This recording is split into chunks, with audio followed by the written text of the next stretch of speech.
അഭിയന്തരായ ഈ മഹാസമ്മേളനത്തിൻ്റെ ഉദ്ഘാടകൻ, ഇന്ത്യയിലെ ഫാസിസ്റ്റ് വിരുദ്ധ സമര പോരാട്ട രംഗത്തെ അതികായകനായി നിൽക്കുന്ന RB ശ്രീകുമാർ IPS, അഭിയന്തനായ സമസ്ത കേരള സുന്നി വിദ്യാർത്ഥി ഫെഡറേഷൻ്റെ സംസ്ഥാന അധ്യക്ഷൻ, ഈ വേദിയുടെ അധ്യക്ഷൻ അഭിയന്തനായ സയ്യിദ് ഹമീദ് അലി ശിഹാബ് തങ്ങൾ, ബഹുമാന്യനായ അബ്ദുസ്സമദ് സാഹിബ് പൂക്കോട്ടൂർ, നാസർ ഫൈസി തുടങ്ങി വേദിയിലെ പ്രഗത്ഭരായ SKSSFൻ്റെയും സമസ്തയുടെയും നേതാക്കൾ, സുദീർഘമായി പ്രസംഗിക്കേണ്ട അവസരമില്ലാത്ത വിധം ഇവിടെ ഏറെ വിഷയസംബന്ധങ്ങളായി എല്ലാം ബഹുമാന്യരായ നേതാക്കൾ സൂചിപ്പിച്ചു കഴിഞ്ഞു. സമസ്ത കേരള സുന്നി വിദ്യാർത്ഥി ഫെഡറേഷൻ എന്തിനാണ് ഇങ്ങനൊരു പരിപാടി സംഘടിപ്പിച്ചത് എന്നതിൻ്റെ ലക്ഷ്യങ്ങളെക്കുറിച്ച് സവിസ്തരം എൻ്റെ മുമ്പേ പോയ പ്രഭാഷകരെല്ലാം തന്നെ വിസ്തരിച്ചു കഴിഞ്ഞ സ്ഥിതിയിൽ ഞാനൊരു ദീർഘപ്രസംഗം നടത്തുന്നത് അനുചിതമാണെന്ന് എനിക്ക് ബോധ്യമുണ്ട്. ഈ ഒരു പരിപാടിയിൽ മാത്രം അവസാനിപ്പിക്കാനല്ല, രാജ്യത്ത് നിന്ന് നടന്നു വരുന്ന ഈ വർഗീയ ധ്രുവീകരണത്തിനെതിരായി ശക്തമായ ബോധവൽക്കരണ പ്രവർത്തനങ്ങളുമായി മുന്നോട്ടു പോകാനാണ് ഈ ബദർ ദിനത്തിൽ ഇത്രയേറെ പ്രതികൂലമായ കാലാവസ്ഥകൾ നിലനിൽക്കുമ്പോഴും നമ്മൾ ഒരുമിച്ച് കൂടിയിട്ടുള്ളത്. ഞാൻ അഭിയന്തനായ ശ്രീകുമാർ സാറിനോട് സൂചിപ്പിക്കാനുള്ളത്, നാട്ടിൽ വർഗീയ ധ്രുവീകരണങ്ങളുണ്ടായ സമയങ്ങളിലെല്ലാം ഏറ്റവും ശക്തമായി വർഗീയ വിരുദ്ധ ക്യാമ്പയിനുകൾ നടത്തിയിട്ടുള്ളത് സമസ്ത കേരള സുന്നി വിദ്യാർത്ഥി ഫെഡറേഷനാണ്. അങ്ങ് ഇവിടെ സൂചിപ്പിച്ചതുപോലെ ഒരു അറബനൈസേഷൻ അല്ല, രാജ്യത്തിൻ്റെ സാംസ്കാരികമായ പൈതൃകത്തോടൊപ്പം നിന്നുകൊണ്ട് തന്നെ ഒരു സമൂഹം എന്ന നിലയിൽ ആ സമൂഹത്തിൻ്റെ ഐഡൻറ്റിറ്റിയെ, അതിൻ്റെ സ്വത്വത്തെ നിലനിർത്തി എങ്ങനെ ജീവിക്കാമെന്ന് പഠിപ്പിച്ച പൂർവ്വ പൈതൃകങ്ങളുടെ മനോഹരമായ പാരമ്പര്യമാണ് കേരളത്തിലെ മുസ്ലിങ്ങൾ ഉൾക്കൊള്ളുന്നത്. അവർക്ക് സ്വാംശീകരണത്തെക്കാളപ്പുറം ഒരുമിച്ചു ചേരാനും ഒരുമിച്ചു നിൽക്കാനും, എന്നാൽ ഇന്ത്യയുടെ ബഹുസ്വരത അംഗീകരിക്കാനും സാധ്യമായിരുന്നു. അതുകൊണ്ടാണ് നമ്മുടെ പാരമ്പര്യങ്ങളിൽ എപ്പോഴും കാണാൻ സാധ്യമാകുന്നത് പോലെ തൻ്റെ പള്ളി പണിതയാൾക്ക് തന്നെ അയാളുടെ സ്വന്തം ക്ഷേത്രം പണിയാൻ ആവശ്യമാകുന്ന, അതിനാവശ്യമായ പറമ്പ് കൊടുത്തിട്ടുള്ള നാട് കേരളമാണ്. മഹാനായ ഖാദി ഉമർ ഖദ്ദസല്ലാഹു സിറഹുൽ അസീസ് അദ്ദേഹത്തിൻ്റെ പരിശുദ്ധമായ മസ്ജിദിനു വേണ്ടിയുള്ള സ്ഥലം ചോയി എന്ന് പറയുന്ന സഹോദരനെ ഏൽപ്പിച്ചു കൊടുത്തതിനു ശേഷം, ആ പള്ളി പണിതതിനു ശേഷം അദ്ദേഹത്തിന് നൽകിയ സംഭാവന, സ്വന്തം തറവാട്ടിലെ സ്ഥലമെടുത്ത് അത് അതിർത്തി നിശ്ചയിച്ചു കൊടുത്തിട്ട് നിനക്ക് വേണമെങ്കിൽ അവിടെ ക്ഷേത്രം പണിയാമെന്ന് പറയുകയും, ഇന്നും നാം കാണുന്ന വെളിയങ്കോട്ട പള്ളിയുടെ തൊട്ടടുത്ത് നിൽക്കുന്ന ക്ഷേത്രം ഇങ്ങനെ മനോഹരമായൊരു സൗഹൃദത്തിൻ്റെ ചരിത്രം നമ്മെ പഠിപ്പിക്കുകയും ചെയ്യുന്നുണ്ട്. സാമൂതിരി രാജാക്കന്മാർക്കൊപ്പം നടന്നു കേരളത്തിലെ പ്രഗത്ഭരായ പണ്ഡിതന്മാർ. സാമൂതിരി ഞങ്ങൾക്ക് കാലിമാർക്ക് ശമ്പളം കൊടുത്ത ആളാണെന്ന് പറഞ്ഞ് ജിഹാദിന് പ്രേരിപ്പിച്ചത് ഷെയ്ഖ് സൈനുദ്ദീൻ മഖ്ദൂം രണ്ടാമനാണ്. സാമൂതിരി മഹാരാജാവിൻ്റെ പടയാളികളായ നായർ പടയാളികൾ കോട്ട പിടിച്ചടക്കി എന്നറിയുമ്പോൾ ആ കോട്ട പിടിച്ചടക്കിയതിൻ്റെ വിജയാഹ്ലാദം നടത്താൻ വേണ്ടി ഫതഹുൽ മുബീൻ എന്ന ഗ്രന്ഥം എഴുതിയത് കേരളത്തിൻ്റെ ആത്മീക ജീവിതത്തെ ഏറ്റവും ധന്യമാക്കിയ, ഒരുപക്ഷേ മലയാളക്കര കണ്ട ഏറ്റവും മനോഹരമായ കാവ്യതല്ലജത്തിൻ്റെ പിതാവ് എന്ന് പറയാവുന്ന മഹാനായ ഷെയ്ഖ് മുഹിയുദ്ദീൻ അബ്ദുൽ ഖാദിർ ജീലാനി തങ്ങളുടെ മുഹിയുദ്ദീൻ മാല എഴുതിയിട്ടുള്ള മഹാനായ ഖാലി മുഹമ്മദ് കൂടിയാണ് എന്ന ബോധ്യമുണ്ടാകുമ്പോഴാണ് ഇന്ത്യയുടെയും കേരളത്തിൻ്റെയും പൈതൃകത്തിൽ നമ്മൾ കാണുന്നത് ഈ മുസ്ലിം ഹിന്ദു സാഹോദര്യമാണ്. അതുകൊണ്ടാണ് കേരളത്തിൻ്റെ എന്നല്ല ഇന്ത്യയുടെ തന്നെ ചരിത്രത്തിൽ നമുക്ക് കാണാൻ കഴിയുന്ന ഫക്കീറുമാരായ സൂഫി വര്യന്മാരുടെ ജീവിതം അതെത്രമേൽ സൗഹൃദത്തിലായിരുന്നു. ഇന്ത്യയുടെ അഭിവന്ദ്യനായ ഗാന്ധിജി പറയുന്നത് കാണാം, ഇന്ത്യയിൽ ഞാൻ കണ്ട ഇസ്ലാമിൻ്റെ ഏറ്റവും വലിയ പ്രത്യേകതയായി ഞാൻ മനസ്സിലാക്കുന്നത്, ഇന്ത്യയിലേക്ക് കടന്നു വന്ന സ്നേഹധന്യരായ തൂമന്ദസ്മിതവുമായി കടന്നു വന്ന സൂഫിയുടെ ജീവിതത്തിലൂടെയാണ് ഇസ്ലാം പ്രചരിതമായത് എന്നാണ്.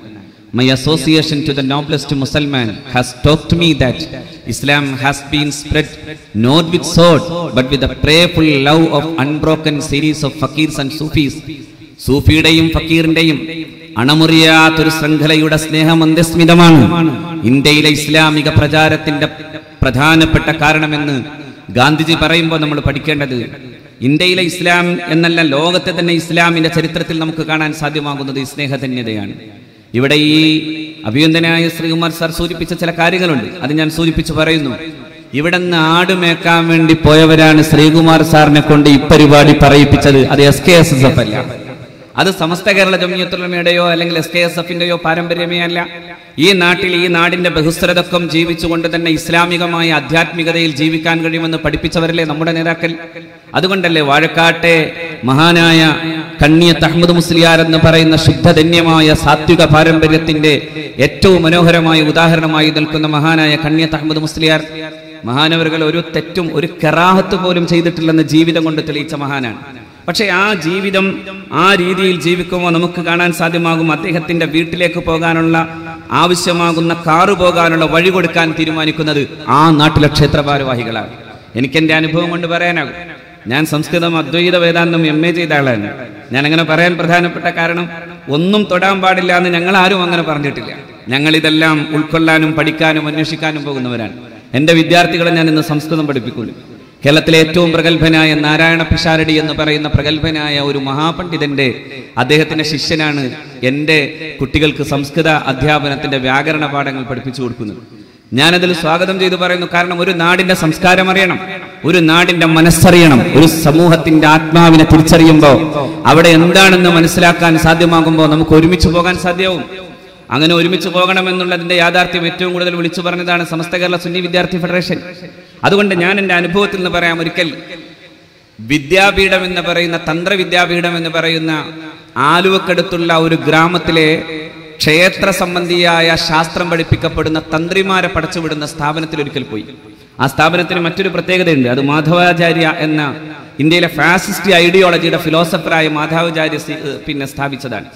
മാധവ് ആചാര്യ സ്ഥാപിച്ചിട്ടുള്ള ഈ സ്ഥാപനത്തിന് സ്വാഭാവികമായും അതിൻ്റെതായ ചില സ്വഭാവം ഉണ്ടാവും. ഞാനവിടെ ചെല്ലുമ്പോഴും ഡ്രില്ല് കാണുന്നുണ്ട്.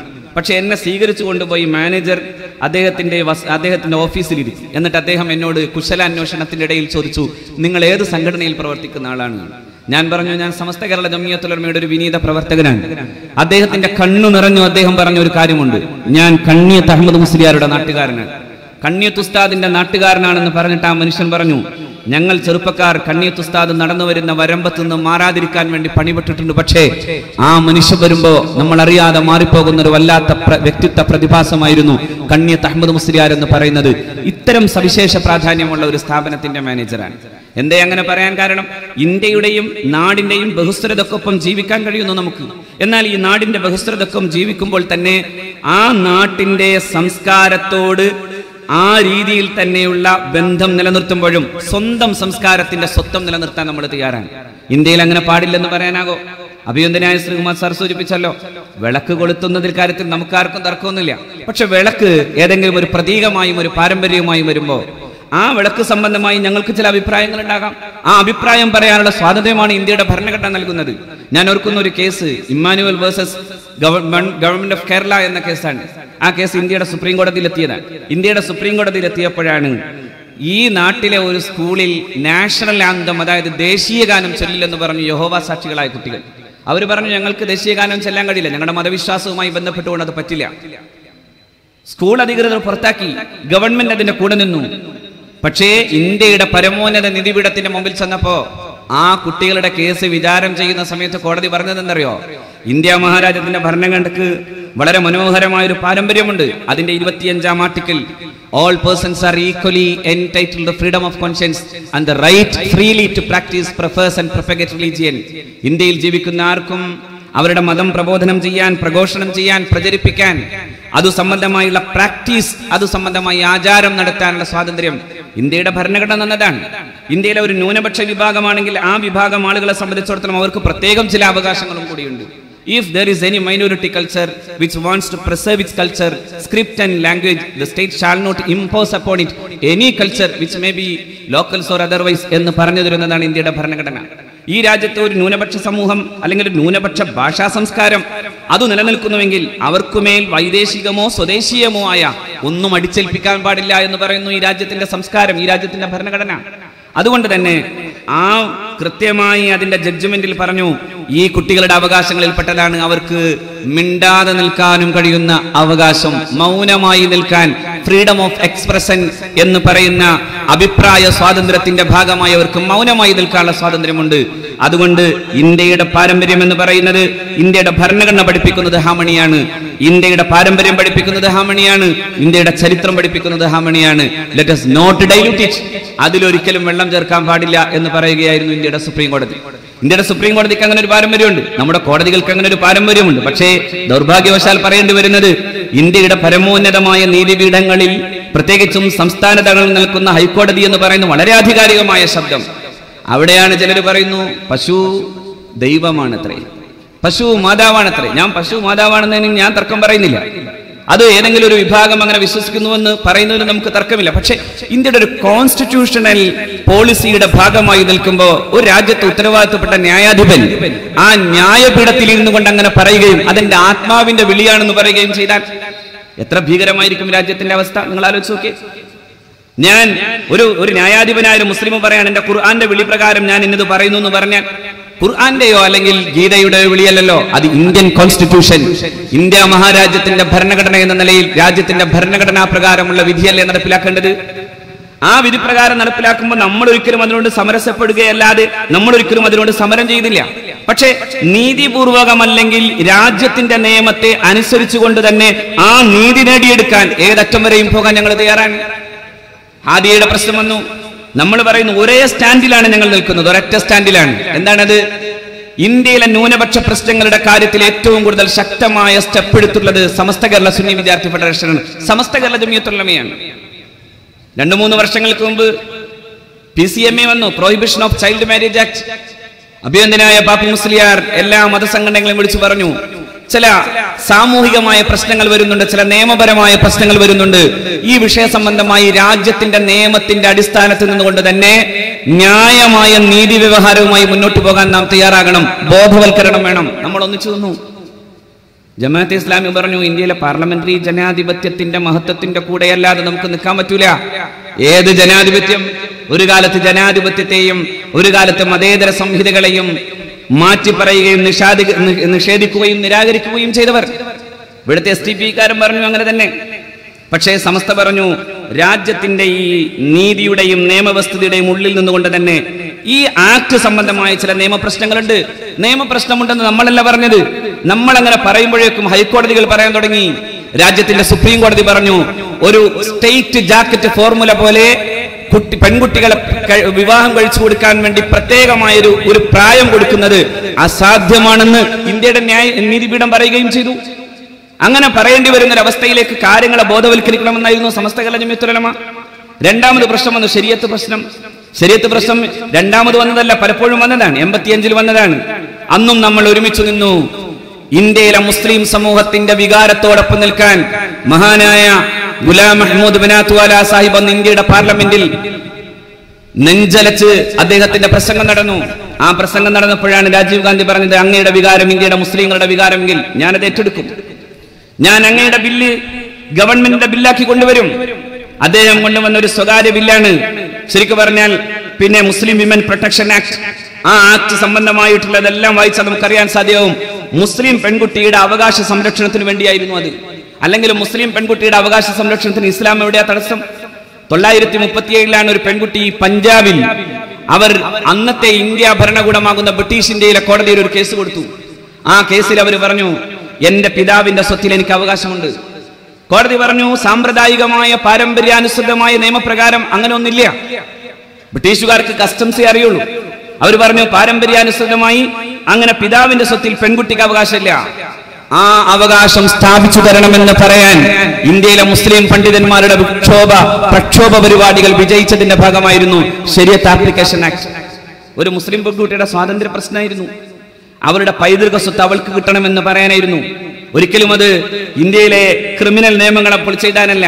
ഇന്ത്യയിലെ എല്ലാ നിയമങ്ങളെയും പരിശോധിച്ചാൽ നമുക്കറിയാൻ സാധ്യമാകും, ആ നിയമങ്ങൾക്കൊക്കെ ഇസ്ലാമികമായ സ്വാധീനമുണ്ട്. മുസ്ലിം ഭരണകൂടങ്ങളുടെ സ്വാധീനമുണ്ട്. നമ്മുടെ ജുഡീഷ്യൽ പ്രോസസ് മുഴുവൻ അങ്ങനെയാണ്. വക്കാലത്തായാലും വക്കീലായാലും തഹസീലായാലും ആമീനായാലും റദ്ദായാലും അതുപോലെ തന്നെ വസൂലാക്കലായാലും തഹസീൽദാറായാലും എവിടെ നോക്കിയാലും ജുഡീഷ്യൽ പ്രോസസ്സിന്റെ ഭാഗം മുഴുവനും അറബ് പദങ്ങളുടെ വലിയ ധാരാളിത്തം കാണാനാവും. എന്തേ കാര്യം? അത് വലിയൊരു സ്വാധീനമുണ്ട്. IPC വലിയൊരു സ്വാധീനമാണ്. അത് കേണൽ മക്കാലെ മാത്രം എഴുതി വെച്ചതല്ല, ഒരു കാലഘട്ടത്തിന്റെ പാരമ്പര്യത്തിന്റെ ഭാഗമായി വന്നിട്ടുള്ള ഇസ്ലാമിക ഭരണകൂടത്തിന്റെ ഇസ്ലാമിക് അഡ്മിനിസ്ട്രേഷന്റെ ഭാഗമായി വന്നതാണ്. ഞാൻ പറയുന്നത് അതുകൊണ്ട് എല്ലാം ഇസ്ലാമികവൽക്കരിക്കണമെന്നൊന്നും അല്ല നമ്മൾ പറയുന്നത്. മുസ്ലിങ്ങൾക്ക് മുസ്ലിങ്ങളായി ജീവിക്കാൻ ഭരണഘടനാദത്തമായ അവകാശമുണ്ടല്ലോ, ആ അവകാശം മാത്രമേ നമ്മൾ ചോദിക്കണുള്ളൂ. ആദ്യ വിഷയത്തിലും അത് മാത്രമേ ഉള്ളൂ. അവിടെ ഉണ്ടായിട്ടുള്ള പ്രശ്നങ്ങളെ കോടതി പറഞ്ഞിട്ടുള്ളതൊന്നും ഞങ്ങൾ നിരാകരിക്കുന്നില്ല. അങ്ങനെ ഉണ്ടായെങ്കിൽ അത് അന്വേഷിക്കാൻ വേണം. അവിടെ ആ പെൺകുട്ടിയുടെ ഭർത്താവായി വന്നയാൾക്ക് വേറെ ഏതെങ്കിലും ലക്ഷ്യങ്ങളുണ്ടോ? ഉണ്ടെങ്കിൽ അന്വേഷിക്കണം, സധൈര്യം അന്വേഷിക്കണം. കാരണം സമസ്ത കേരള സുന്നി വിദ്യാർത്ഥി ഫെഡറേഷനെ പോലെ അത് പറയാൻ ആർജവമുള്ള ഒരു സംഘടനയുമില്ല. കാരണം ഭീകരവാദമെന്നോ തീവ്രവാദമെന്നോ കേട്ടാൽ പേടിച്ചോടുന്ന പല സംഘടനകളുടെയും കൂട്ടത്തിൽ നാം സധൈര്യം പറയുന്നു, ഏതെങ്കിലും തീവ്രശക്തിയിൽ കേരളത്തിന്റെ മുസ്ലിം മനസ്സ് മലീമസമാക്കാൻ വേണ്ടി ശ്രമിക്കുന്നുവെങ്കിൽ അന്വേഷിക്കട്ടെ ഉത്തരവാദിത്തപ്പെട്ടവർ. നമുക്കതിൽ യാതൊരു തരത്തിലുള്ള കുസൃതിയില്ല. എന്താ കാര്യം? നമ്മൾ ആ വിഷയത്തിൽ വളരെ ശക്തമായി നിൽക്കും. ഒരർദ്ധരാത്രിയുടെ അർദ്ധനിമിഷത്തിൽ പോലും സമസ്ത കേരള ജംഇയ്യത്തുൽ ഉലമയുടെ ഒരു നേതൃത്വവും ഒരു ഉത്തരവാദിത്തപ്പെട്ടയാളും ഇന്നേ വരെ തീവ്രവാദത്തെ പ്രോത്സാഹിപ്പിച്ചിട്ടില്ല. തീവ്രവാദത്തിന്റെ അവസാനത്തെ വേരും അവസാനിപ്പിക്കാൻ വേണ്ടിയുള്ള ശ്രമകരമായ പരിപാടിയിൽ പ്രിയപ്പെട്ട ശ്രീകുമാർ സാർ അങ്ങയോടൊപ്പം നിന്നുകൊണ്ട് തന്നെ ഞങ്ങൾ ഈ പോരാട്ടത്തിന്റെ ഭാഗമായി നിൽക്കും. ഇന്ത്യയുടെ ജനാധിപത്യം സംരക്ഷിക്കപ്പെടണം, ഇന്ത്യയുടെ മതേതരത്വം സംരക്ഷിക്കപ്പെടണം. വർഗീയ ധ്രുവീകരണത്തിനെതിരായുള്ള അങ്ങയുടെ പോരാട്ടം ഞങ്ങളുടെ തന്നെ പോരാട്ടത്തിന്റെ ഭാഗമായി ഞങ്ങൾ കാണുന്നു. ഞങ്ങൾക്ക് ആ കാര്യത്തിൽ യാതൊരു ബേജാറില്ല. ഞാൻ ഈ റമദാൻ മാസം മുന്നിൽ കണ്ടുകൊണ്ട് വേറൊന്നും പറയാൻ ആഗ്രഹിക്കില്ല, പലതും മനസ്സിൽ വരാഞ്ഞിട്ടില്ല. പക്ഷെ മനസ്സിൽ വരുന്നത് ഇപ്പോ തൽക്കാലം പിടിച്ചു നിർത്തി പറയുന്നു, സംയമനമാണല്ലോ പ്രധാനം. അതുകൊണ്ട് ഞാൻ പറയുന്നു, പക്ഷേ ഒന്നുണ്ട്, ആ കേസിൽ എന്തെങ്കിലും ആ തരത്തിൽ ഉണ്ടായിട്ടുണ്ടെങ്കിൽ അത് സംബന്ധമായി അന്വേഷിക്കട്ടെ. പക്ഷെ മറ്റൊന്ന്, നമ്മുടെ നീതിപീഠം ഒരിക്കലും പറയാൻ പാടില്ലാത്ത പലതും അതിലെഴുതി വെച്ചു. ഒരിക്കലും പറയാൻ പാടില്ലാത്തത് ഒരു കാളി കാർമ്മികത്വം വഹിച്ച് കൃത്യമായി നടന്നിട്ടുള്ള മുസ്ലിം പേഴ്സണൽ ലോ പ്രകാരം ശരിയാകുന്ന ഒരു വിവാഹം, ആ വിവാഹത്തെ കുറിച്ചാണ് കോടതി പറഞ്ഞത്. Therefore, the alleged marriage is null and void. അത് null and void ആണ്, അത് അസാധുവാണ് എന്ന് പറയുമ്പോ ഒരു പെൺകുട്ടി നേർക്കുനേരെന്ന് കോടതിയോട് മൊഴി പറയുന്നു. ഞാൻ എന്റെ ഇഷ്ടപ്രകാരമാണ് ഈ കൺവേർഷൻ നടത്തിയത്, എന്റെ ഇഷ്ടപ്രകാരമാണ് ഈ വിവാഹം നടക്കുന്നതെന്ന് പറഞ്ഞാൽ രാജ്യത്തെ ഒരു പൗരയുടെ മൗലികമായ അവകാശത്തെ തൊട്ടുകളിക്കുന്ന വിധത്തിലേക്ക് ന്യായാധിപ സമൂഹം മാറുന്നുവെങ്കിൽ അത് വളരെ അപകടകരവും ദൂരവ്യാപകമായ പ്രത്യാഘാതം ക്ഷണിച്ചു വരുത്തുന്നതുമാണ്. അതുകൊണ്ടാണ് നാം പ്രതിഷേധിക്കുന്നത്. പക്ഷെ പ്രതിഷേധമോ നാം കൃത്യമായ അച്ചടക്കത്തിലാണ്. ഇവിടെ നിൽക്കുമ്പോ അഭിനന്ദനായ നാസർ ഫൈസി സൂചിപ്പിച്ചല്ലോ, ഞാനൊന്ന് പറയാം. ഞാൻ ഏറ്റവും കൂടുതൽ ശ്രദ്ധിച്ചത് 50-ൽ താഴെ നിൽക്കുന്ന ഈ പോലീസ് സഹോദരന്മാരെയാണ്, അങ്ങയുടെ പ്രിയപ്പെട്ട സഹപ്രവർത്തകരെയാണ്. 50-ൽ താഴെ മാത്രം. എന്തിനാ അവരൊരു പ്രതീകാത്മകത മാത്രം സൃഷ്ടിക്കുകയാണ്, ബാരിക്കേഡില്ല. അവർക്ക് യാതൊരു തരത്തിലും മനസ്സുകൊണ്ടൊരു ടെൻഷനും അനുഭവിക്കേണ്ടി വരുന്നില്ല. എന്തുകൊണ്ടെന്നാൽ ഇവിടെ കൂടിയവർ സമസ്ത കേരള സുന്നി വിദ്യാർത്ഥി ഫെഡറേഷന്റെ അച്ചടക്കമുള്ള അനുയായികളാണ്. വിക്ഷുബ്ധതകൾ മനസ്സിലുണ്ടെങ്കിൽ പോലും അടക്കി നിന്ന് ഈ രാജ്യത്തിന്റെ ജനകീയമായ ജനാധിപത്യ സംവിധാനങ്ങളെ അനുസരിക്കാൻ ബാധ്യസ്ഥരെന്ന് ഇസ്ലാം പഠിപ്പിച്ച ആ ബോധം നിലനിൽക്കുന്ന സമൂഹമാണ്. അതേസമയം 2 ആഴ്ച മുമ്പ് വേറോടെ കണ്ടു, കേരളത്തിന്റെ ഹൈക്കോടതിയുടെ തൊട്ടുമ്പിൽ ഇംപീച്ച് ചെയ്യുമത്രേ. സാധാരണ ഏത് കോടതിയിലെ ഏത് ജഡ്ജിനും നമ്മളിതൊക്കെ പറയുമ്പോഴും കോടതി ഒരു ജഡ്ജ്മെന്റ് നടത്തിയാൽ ആ ജഡ്ജിക്ക് എപ്പോഴും ഒരു ഇമ്മ്യൂണിറ്റി ഉണ്ട്. ആ ഇമ്മ്യൂണിറ്റിയെ ഇംപീച്ച് ചെയ്യാൻ ആർക്കാ അധികാരം? ആവശ്യമില്ലാത്ത വിവരക്കേടുകൾ വിളിച്ചു പറയാൻ വേണ്ടി മാത്രമായി അങ്ങനെ ഒരു പ്രതിഷേധം നടക്കുന്നതിന് പകരം രാജ്യത്തിന്റെ ജനാധിപത്യ നിയമവ്യവസ്ഥയുടെ ഭാഗമായി നിൽക്കുന്ന വിധം ഞങ്ങൾ നടത്തുന്ന ഈ സമരങ്ങളാണ് നിങ്ങൾ കണ്ടുപിടിക്കേണ്ടത് എന്നാണ് അത്തരം ആളുകളോട് എനിക്ക് പറയാനുള്ളത്. ഇത് അച്ചടക്കമുള്ളതാണ്, രാജ്യത്തിന്റെ നിയമവ്യവസ്ഥയോടൊപ്പം നിൽക്കുന്നതാണ്. അതുകൊണ്ട് ഒരു കാരണവശാലും വർഗീയമായ ഒരു അന്ധത ഉണ്ടാക്കിയെടുക്കാനുള്ള ശ്രമങ്ങളുടെ ഒരു ചെറിയ അർത്ഥത്തിലെ പോലും ഒരു അഗ്നി പടർത്താൻ നമുക്ക് സാധ്യമല്ല. നമ്മൾ മുസ്ലിങ്ങൾ അങ്ങനെയാണ്. ആടുമേക്കാൻ എന്തിനാ പോണ്ടത് ദമ്മാജിലേക്ക്? അള്ളാഹുവിന്റെ പരിശുദ്ധ റസൂൽ സല്ലല്ലാഹു അലൈഹി വസല്ലമയുടെ പ്രബോധന ദൗത്യം കേരളത്തിൽ ഏറ്റെടുത്തു വന്നത് യമനിൽ നിന്ന് മഹാരഥന്മാരായ പണ്ഡിതന്മാരും സയ്യിദുമാരുമാണ്. ഇങ്ങോട്ട് വന്നവർ അങ്ങോട്ട് പോയിട്ടില്ല. അപ്പോ ഇവിടെ അത്തരത്തിലുള്ള വികലമായ ആശയധാരകൾ കൊണ്ടുവന്ന ചില ആളുകളുണ്ട്. നമ്മൾ എതിർക്കുന്നു, 100% എതിർത്തുകൊണ്ട് പറയുന്നു ഈ രാജ്യത്തിന്റെ ബഹുസ്വരതക്കൊപ്പം നിൽക്കും. പക്ഷേ ആ ബഹുസ്വരത സംരക്ഷിക്കുന്നതോടൊപ്പം തന്നെ അതത് സമൂഹങ്ങളുടെ അസ്തിത്വബോധം സംരക്ഷിക്കാനുള്ള ഭരണഘടനാപരമായ അവകാശം നാം അത് നിലനിർത്തുകയും ചെയ്യും. അതുകൊണ്ട് SKSF-ന്റെ ഈ ബദർ ദിനത്തിലെ ഈ പരിപാടി അഭിനന്ദനായ ശ്രീകുമാർ സാർ ഞങ്ങൾക്ക് വേണ്ടി ഇവിടെ എത്തിയതിൽ ഞാൻ പ്രത്യേകം അഭിനന്ദനവും നന്ദിയും അറിയിച്ചുകൊണ്ട് ഇവിടെ കൂടിയ ഈ എന്റെ പ്രിയപ്പെട്ട സഹോദരന്മാർ വ്യത്യസ്ത ദേശങ്ങളിൽ നിന്ന് വിശുദ്ധമായ ബദറിന്റെ ഒരുപാട് സ്മരണകൾ വിജയം നൽകിയതെന്ന് മാത്രമല്ല, ധർമ്മസ്ഥാപനത്തിന്റെ മഹത്വം അത് പ്രഖ്യാപിക്കുന്നതാണ് പരിശുദ്ധമായ ബദർ. ബദർ ഒരു യുദ്ധമാണെന്ന് പറയുന്നതിനേക്കാളുമേറെ ഒരു ധാർമ്മികമായ ഒരു സമൂഹ സൃഷ്ടിയുടെ അനിവാര്യതയുടെ ഭാഗമായി നിലനിന്നതാണ്. അങ്ങനെ ഖുർആനെ മാത്രം നോക്കി ചിലർ പറയുന്നു, ഇതാ യുദ്ധം പറഞ്ഞിരിക്കുന്നു. ഞാൻ പറയട്ടെ, യുദ്ധം പറഞ്ഞു എന്ന് പറയുന്നതിനെ വ്യാഖ്യാനിക്കാൻ പഠിക്കണം. എല്ലാ യുദ്ധങ്ങൾക്കും അതിന്റെ സാഹചര്യങ്ങളുണ്ട്. അതിന്റെ കോണ്ടെക്സ്റ്റിൽ നിന്ന് പഠിക്കാതിരിക്കുന്നിടത്തോളം കാലം ഏത് വേദഗ്രന്ഥത്തെയും നോക്കി നമുക്ക് പറയാം ഭീകരമാണെന്ന്. ഇന്ത്യയിലെ ഫാസിസ്റ്റുകൾ പറയുന്നു ഖുർആൻ ഭീകരൻ. ഞാൻ ചോദിക്കട്ടെ, ധർമ്മക്ഷേത്രമാകുന്ന കുരുക്ഷേത്രത്തിന്റെ മുന്നിൽ നിൽക്കുന്ന അർജുനൻ തന്റെ മുന്നിൽ ബന്ധുജനങ്ങൾ മുഴുവനും യുദ്ധോത്സുകരായി നിൽക്കുമ്പോഴാണ് എനിക്ക് വയ്യ ഈ യുദ്ധം ജയിക്കാൻ എന്ന് പറയുന്നത്. ആ ചോദ്യമാണ് ഇങ്ങനെ ചോദിച്ചത്, കഥം ഭീഷ്മമഹം സംഘേ ദ്രോണം ച മധുസൂദന ഇഷുഭി പ്രതിയോത്സ്യാമി പൂജാർഹൗ അരിസൂദന. എങ്ങനെയാ ഞാൻ യുദ്ധം ചെയ്യേണ്ടത്? കഥം, എങ്ങനെയാണ് യുദ്ധം ചെയ്യേണ്ടത്? ഭീഷ്മ പിതാമഹരോടും ദ്രോണാചാര്യരോടും യുദ്ധം ചെയ്തിട്ട് ഞാൻ എങ്ങനെയാണ് ഈ രാജ്യം പിടിച്ചടക്കേണ്ടത് എന്ന ചോദ്യം ചോദിക്കുന്നത്. ഇഷുഭി പ്രതിയോത്സ്യാമി പൂജാർഹൗ അരിസൂദന. ഏ കൃഷ്ണ, എന്റെ മുമ്പിൽ നിൽക്കുന്ന മഹാരഥന്മാരായ ഈ പിതാമഹനെയും ആചാര്യനെയും കൊന്നിട്ട് എനിക്കെന്തിന് രാജ്യം? അപ്പോഴാണ് കൃഷ്ണന്റെ ഉപദേശം തുടങ്ങിയത്. ക്ലൈബ്യം ആസ്മഗമപാർത്ഥ നഹേദത്വയുപപദ്യതേ ക്ലിഷ്ടം ഹൃദയ ദൗർബല്യം തിക്തോ തിഷ്ഠ പരന്തവ. ഈ ദൗർബല്യം മച്ചുവെച്ച് നീ യുദ്ധം ചെയ്യണം. ക്ലൈബ്യം ആസ്മഗമപാർത്ഥ, ഈ മനോദൗർബല്യം മാറ്റിവെച്ച് നീ മുന്നോട്ട് പോകണം, യുദ്ധം ചെയ്യണം, യുദ്ധം ചെയ്ത് ജയിക്കണം എന്ന് പറയുന്ന സാക്ഷാൽ കൃഷ്ണൻ ഉപദേശിച്ചു കൊടുക്കുന്ന ആധ്യാത്മികമായ ജീവിതത്തിന്റെ വലിപ്പമുണ്ട് ഭഗവത്ഗീതക്ക്. ആ ഭഗവത്ഗീതയെ നോക്കി ഞാൻ പറയില്ല ഭീകരവാദ ഗ്രന്ഥാണ്. എന്തുകൊണ്ട്?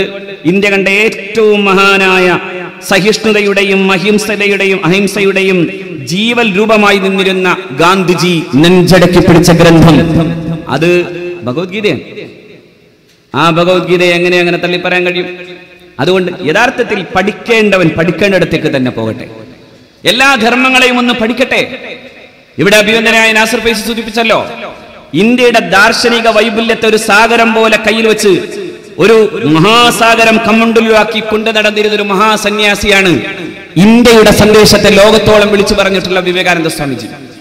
സ്വാമിജി പറയുന്ന ഒന്നുണ്ട്, you will be astonished if I tell you that according to the old ceremonials he is not a good Hindu who does not eat beef എന്നുണ്ട്. ബീഫ് തിന്നാത്ത നല്ല ഹിന്ദു ആയിരുന്നില്ല എന്ന് പഴയ വേദസംഹിതകൾ മുന്നിൽ വെച്ചുകൊണ്ടാണ് വിവേകാനന്ദ സ്വാമിജി പറയുന്നത്. നോക്കൂ നിങ്ങൾ, എന്നിട്ടാണ് ഇന്നിപ്പോ നോക്കൂ നിങ്ങൾ, ഒരു രാജ്യത്തിന്റെ വലിയൊരു സംസ്ഥാനത്തിന്റെ മുഖ്യമന്ത്രി ശുദ്ധജല വിതരണം ഉദ്ഘാടനം ചെയ്യുന്നത് പോലെ ഒരു പശുവിന്റെ യോനിഭാഗത്ത് ചെന്ന് നിന്ന് മുഖം കൊടുക്കുന്നു എന്ന് പറയുന്നതിനെ നാണം കെട്ട ഒരു രാജ്യത്തിന്റെ ലജ്ജാവിവശമായ അർത്ഥത്തിൽ ശിരസ് കുനിക്കേണ്ടി വരില്ലേ നാം? അല്ലേ? എന്നാലോചിച്ചോക്കെ, ഒരു പശുവിന്റെ യോനീനാളത്തിന്റെ മുമ്പിൽ ചെന്ന് നിൽക്കുന്നു യോഗി ആദിത്യന. എന്നിട്ട് ഇന്ത്യ കണ്ട ഏറ്റവും വലിയൊരു സംസ്ഥാനത്തിന്റെ മുഖ്യമന്ത്രി. രാജ്യാഭിമാനം എന്ന് പറയുന്നത് ഇതൊക്കെയാണെങ്കിൽ ലോകത്തിന്റെ മുമ്പിൽ നമുക്ക് നാണം കെട്ട് നിൽക്കേണ്ടി വരില്ലേ? ഞാൻ പറയുന്നു, വിവേകാനന്ദൻ ഇന്നാണ് ജനിച്ചതെങ്കിൽ യോഗി ആദിത്യനാഥും മോദിയും ഒക്കെ തല്ലുകൊള്ളേണ്ടി വരുമായിരുന്നു. കാരണം വടിയെടുത്തടിക്കുമായിരുന്നു. ഇന്ത്യയിലെ പ്രഗത്ഭരായ ആചാര്യന്മാർ പഠിപ്പിച്ചതല്ല. മനുഷ്യാണാം മനുഷ്യത്വം ഹി ജാതി യഥാ ഗോത്രം ഗവാം തഥാ. മനുഷ്യന് മനുഷ്യത്വം എന്ന് പറയുന്ന ഒരു ജാതിയുണ്ട്. ഏതുപോലെ? ഗോവിന് ഗോത്രം എന്ന ജാതിയുള്ളതുപോലെ എന്ന് കേരളത്തെ പഠിപ്പിച്ചത്, ഇന്ത്യയെ പഠിപ്പിച്ചത് കേരളത്തിന്റെ സാമൂഹിക പരിഷ്കരണ ചരിത്രത്തിന്റെ കൊടുങ്കാറ്റായിരുന്ന ശ്രീ നാരായണ ഗുരുവാണ്. ആ നാരായണ ഗുരുവിനെയും മഹാത്മജിയെയും ഒക്കെ ഓർക്കുന്ന ഇന്ത്യ, ഞാൻ ഉറച്ചു പറയുന്നു, ഈ കൃഷകാത്രനായ മനുഷ്യൻ ഇന്ത്യ കണ്ട ഏറ്റവും വലിയ ഭീകരനായ ഒരു അധികായകന്റെ മുമ്പിൽ തന്റെ മൂക്കിന്റെ നേരെ ചൂണ്ടാൻ കഴിയുന്ന ഒരു കരുത്തുള്ള വിരലുമായി നിൽക്കുന്നുവെങ്കിൽ ഉറച്ചു പറയാം, അതുപോലെ ഇന്ത്യയിലെ 10,000-കണക്കിന് ലക്ഷക്കണക്കിന് വരുന്ന മനുഷ്യർ നമ്മോടൊപ്പമുണ്ട്. നാം നിരാശപ്പെടേണ്ട ഒരാവശ്യവുമില്ല. ഇന്ത്യ നമ്മോടൊപ്പമാണ്. ഹിറ്റ്ലറിന്റെയും മുസോളിന്റെയും ഭാഷയിൽ സംസാരിക്കുന്ന മോദിയുടെ കൂടെയല്ല. മോദി പറയുന്നത് ജന ഉപകാരപ്രദമായ ചിലതെന്ന് പറയുമ്പോൾ തന്നെ നമ്മൾ മനസ്സിലാക്കേണ്ടത് അതേ ശൈലിയായിരുന്നു. ശരിക്കും പറഞ്ഞാൽ മെയിൻകാഫ് വായിച്ചാൽ നമുക്ക് മനസ്സിലാക്കാനാകും, അതേ ശൈലിയായിരുന്നു ഹിറ്റ്ലറുടേത്. ഹിറ്റ്ലർ ചില പൊടിക്കൈകൾ ചെയ്യും, എന്നിട്ടോ അതിനേക്കാൾ വലിയ ഭീകരതകൾ കാണിച്ചു തരും. അതെ, വെജിറ്റേറിയൻ ആയിരുന്നു ഹിറ്റ്ലർ. വെജിറ്റേറിയൻ ആയിരുന്നു, സസ്യബുക്കായിരുന്നു. ഹിറ്റ്ലർ ജനകീയം എന്ന പേരിൽ വംശീയതയുടെ ധ്രുവീകരണം നടത്തിയ ആളായിരുന്നു. അതേ വംശീയ ധ്രുവീകരണമാണ് മോദി എടുത്തിട്ടുള്ളത്.